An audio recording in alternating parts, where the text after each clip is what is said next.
信任我，幫我嘅人洗走佢。點解？佢哋自己請嚟教喎，家姐，但係你洗得啱㗎。我咩我好痛喎。但係我係令到佢哋覺得做好落去。係啦，點解我要將佢哋搞到支離破碎咧？總之，呢個 Julie 就一定係戲中戲啦，大家繼續留意就知嘅啦。冇錯。所以大家既然有咁多懸念喺度，大家即係各位 fans 都應該係好關心，就係其實你哋會唔會有 happy ending 㗎？定係其實係 sad ending 㗎？你哋講下。好啊，我要去演呢個先啦。等你自己親身講啦，老師。好啦，我準備嘅片係點講？其實我都唔記得頭先嗰一場戲嘅。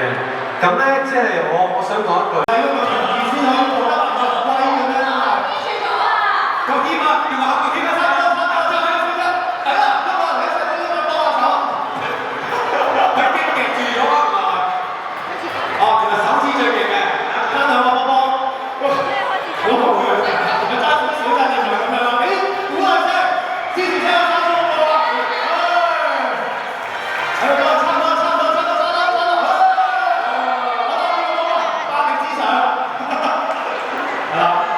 好攰喎！好多味路啊！你估你冇咁大聲，你都要合作㗎呢個，大家斷咗就唔計㗎喎。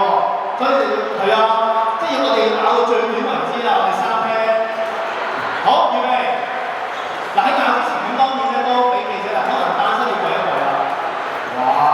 呢個 moment 又可以影翻張靚相打卡啦，大家。好得戚啊！呢個 moment 啊！